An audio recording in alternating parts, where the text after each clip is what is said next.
Halo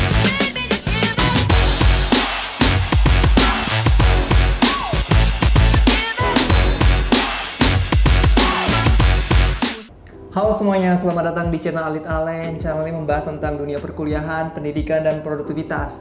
Ya, aku udah lama banget nih nggak buat video tentang tanya jurusan. Nah, kebetulan aku lagi kerja di suatu media dan juga kebetulan ada yang lulusan dari sastra Inggris dan aku tertarik untuk menggali lebih dalam nih tanya jurusan tentang sastra Inggris.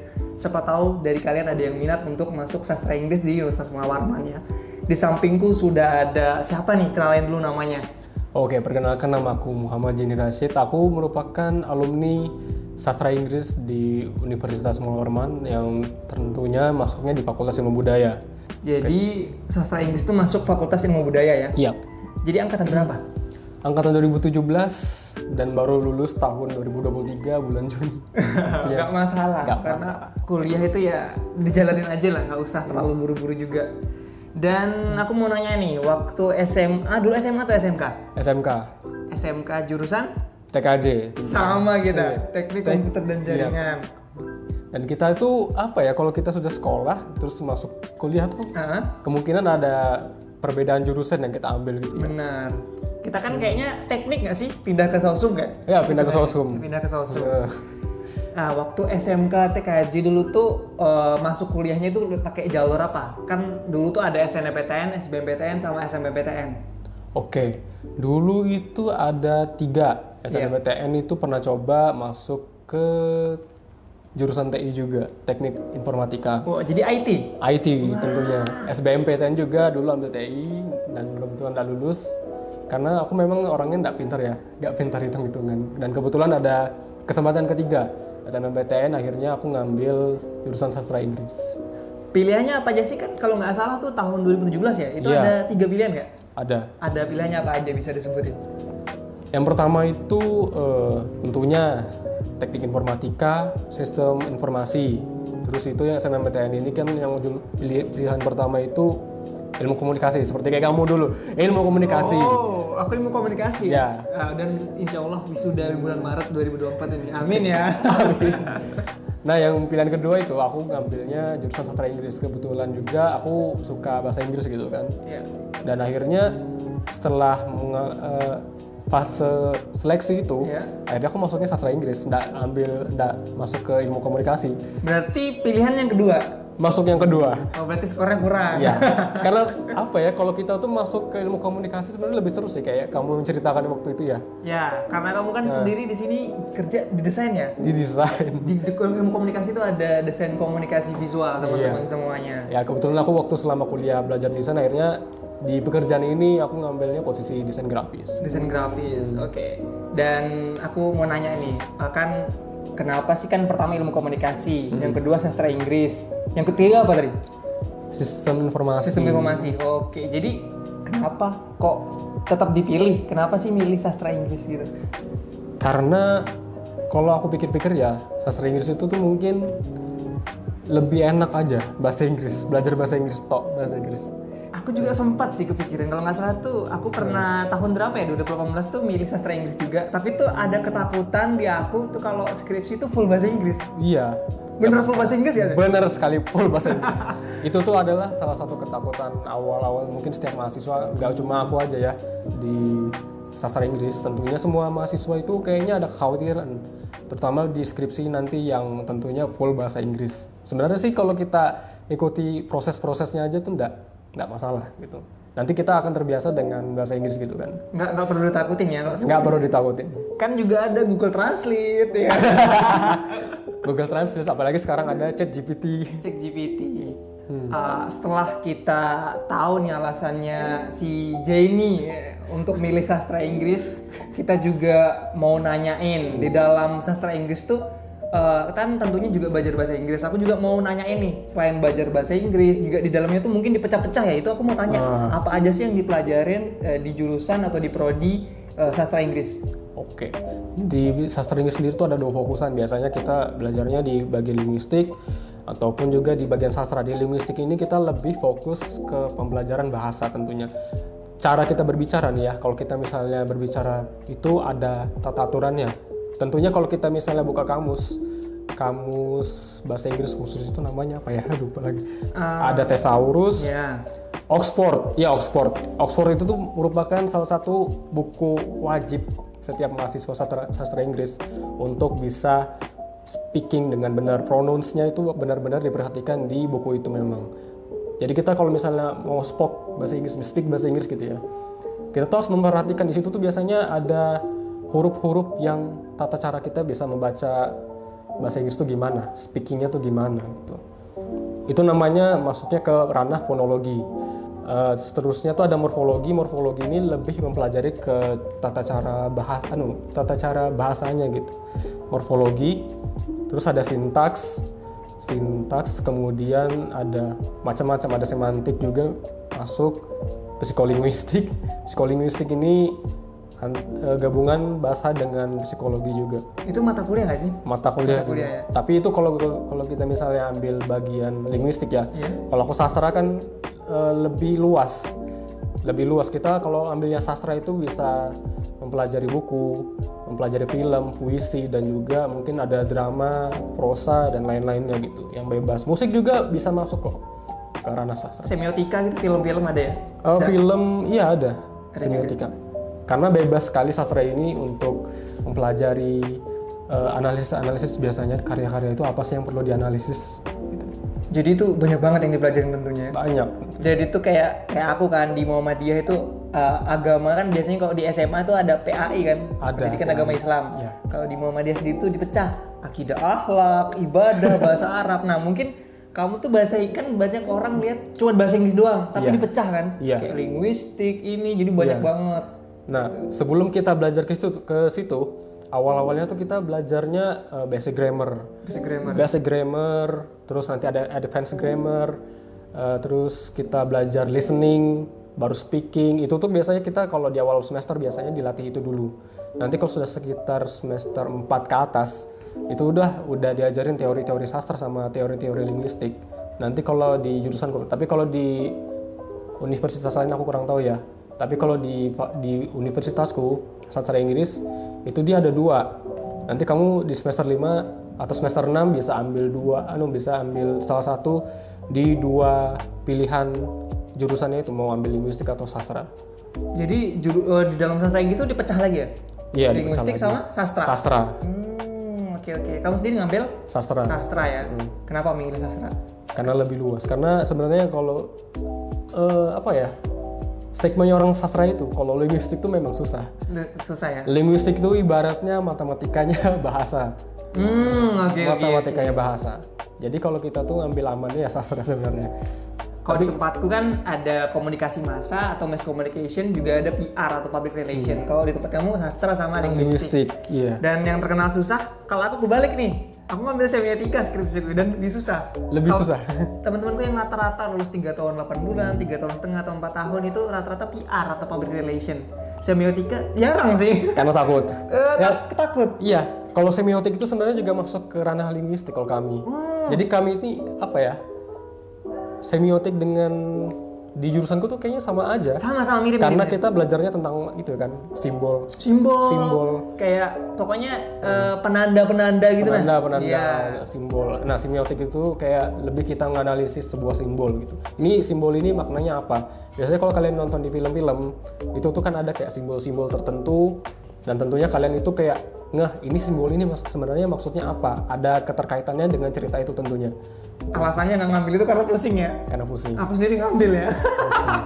Dan ya benar, kalau kamu ngambil semiotika, kalau di ilmu komunikasi itu bakal siap-siap lulusnya mungkin bisa lebih dari 4 tahun. Kalau linguistik juga ya lebih dalam gitu, harusnya bedahnya tuh harus bedah. Bedahnya itu susah banget sih, aku ngerasain. Dan ya kalau pengen cepet lulus gak usah saranin ngambil itu. Tapi kalau pengen eksperimen, karena kan kebanyakan tadi kamu sastra banyak yang milih ya. Banyak. Karena lebih mudah, karena lebih luas kayak gitu. Karena kita interpretasi dengan pikiran kita sendiri sastra itu. Linguistik itu ilmu pasti, ada ilmunya memang. Harus ada. Jadi kalau kita mau ngapain, tandanya sudah ada. Ada teorinya sudah ada. Sudah ada. Pokoknya itu kayak ya matematika lah pokoknya. Makanya kita tuh kayak nggak bisa salah-salan kalau di linguistik. Itu tuh harus ada teori, harus memperhatikan kata-katanya dan macam-macam gitu kan. Kalau sastra ini kita interpretasi. Misalnya kalau aku ambil dekonstruksi kan, dekonstruksi ini juga termasuk ranah teorinya sastra. Itu tuh kayak kita mencari sebuah makna yang tentunya kita bisa balik. Contohnya misalnya ya, kalau di dekonstruksi itu namanya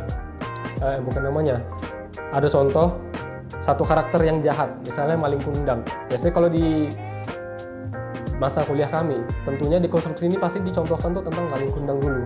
Maling kundang ini merupakan anak yang durhaka. Ternyata kalau kita balik maknanya, sebenarnya yang durhaka itu orang tuanya, ibunya ini yang mengutuk. Harusnya anak itu nggak boleh, ibu itu tidak boleh mengutuk ibunya. Itu tuh pembalikan makna kalau di dalam sastra.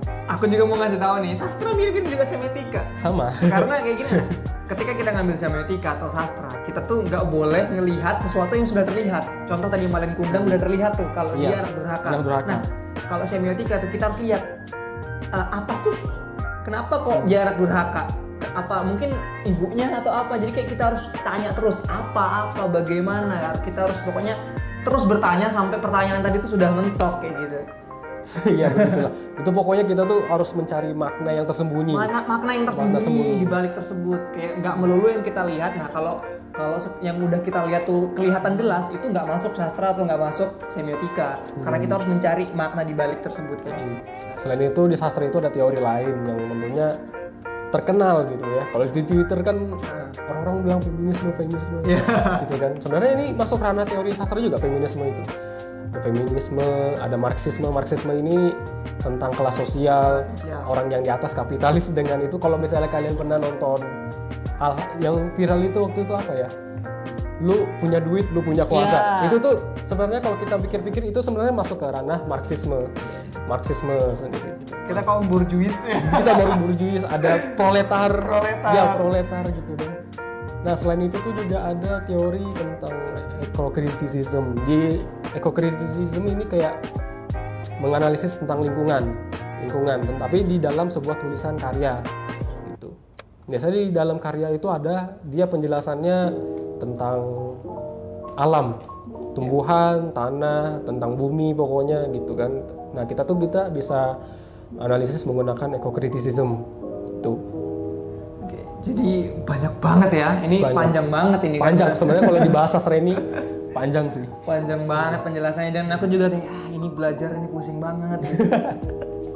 Dia tapi pokoknya mirip-mirip lah komunikasi sama sastra. Mungkin ya beda di bahasa dan juga karena sastra lebih banyak kayak apa ya? Lebih banyak membahas tentang bahasa-bahasa nggak sih? Bahasa-bahasa. Kalau aku lebih luas kan. Aku sendiri semiotika aku kaitin dengan iklan kayak gitu. Nah kebanyakan nih kan kita kan dari saintek nih. Kita sebelumnya SMA atau SMK kita sempat belajar matematika atau fisika. Nah kalau kita pindah sosum berharap untuk tidak belajar matematika. Nah mungkin teman-teman nih yang mau masuk sastra Inggris mungkin mau ngindarin matematika atau kayak ada nggak sih hitung-hitungan di sastra Inggris? Bisa dijelasin ada matematika apa enggak gitu? Nggak ada sama sekali matematika di jurusanku. Nggak ada matematika? Nggak ada sama sekali matematika. Ya udah kalau gitu statistik deh. Nggak ada juga.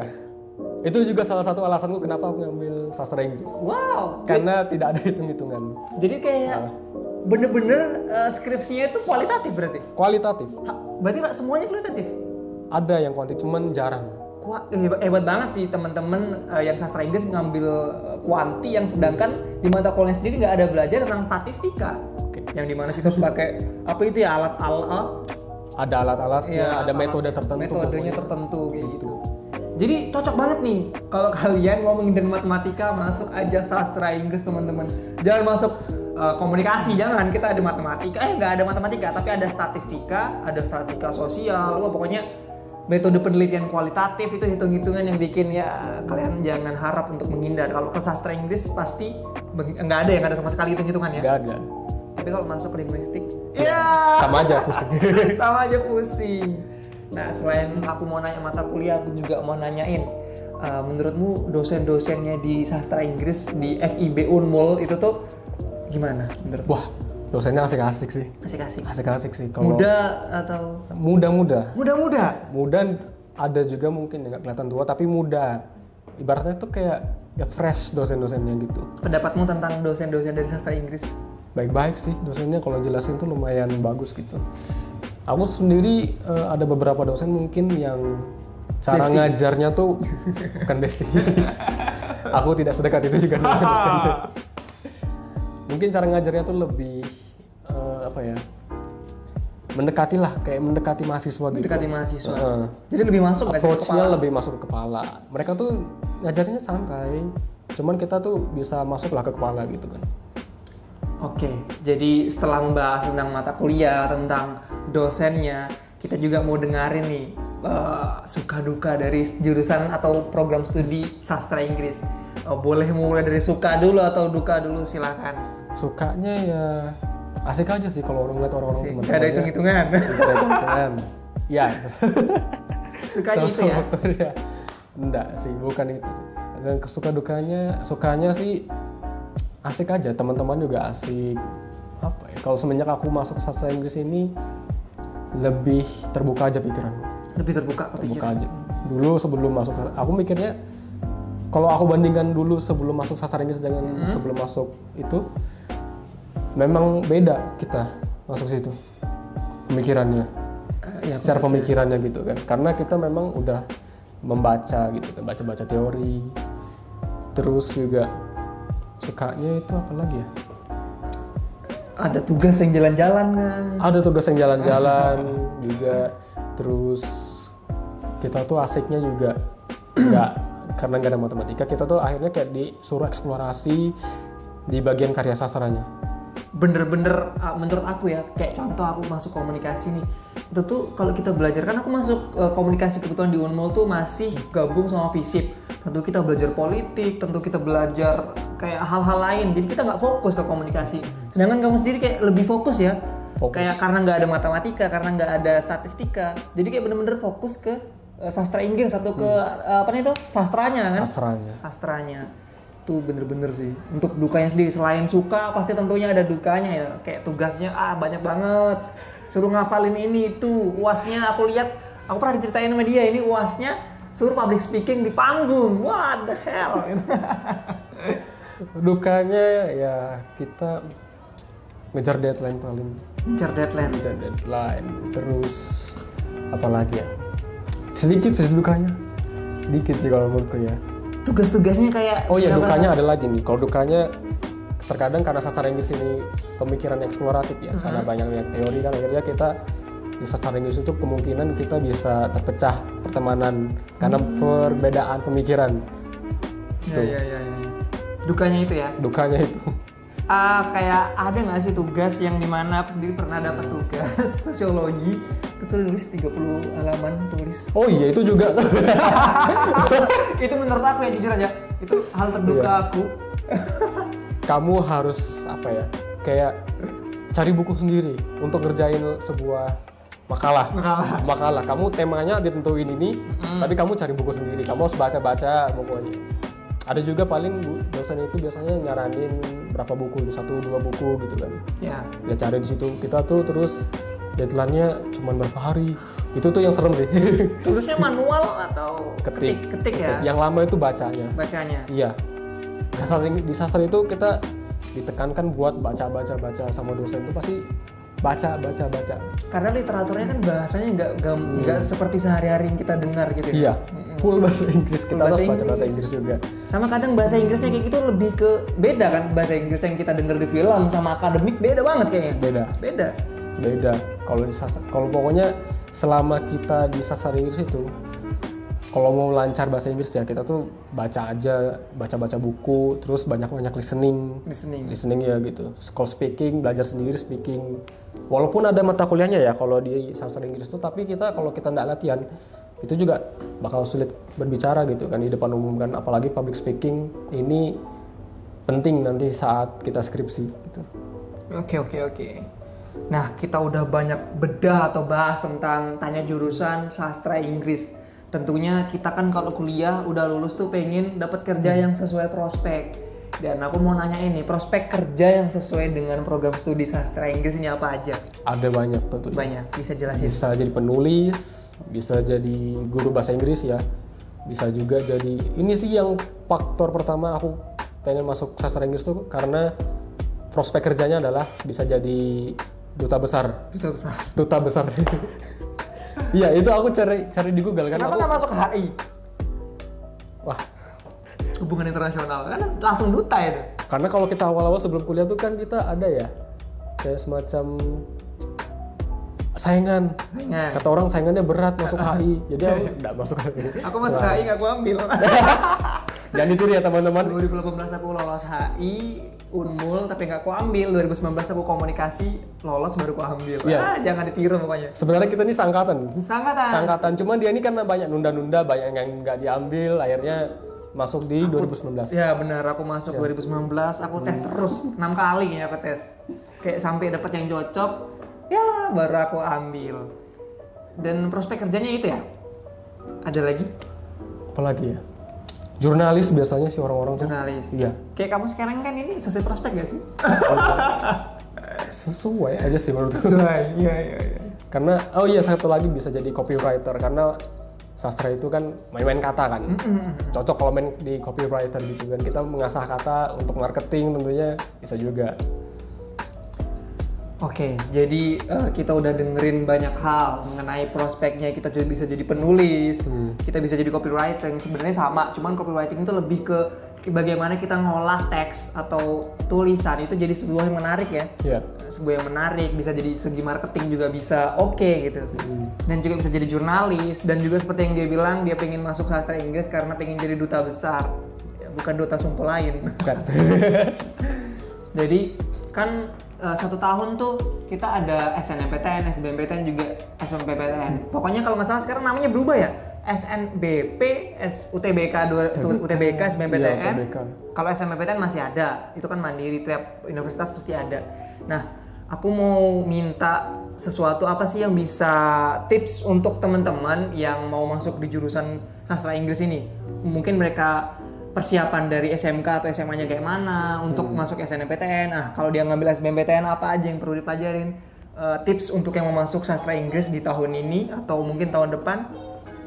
Kalau kita mau masuk sastra Inggris ya, tips dari saya belajar itu tentang soshum. Jangan belajar saintek. Ya, nyambung nanti kan.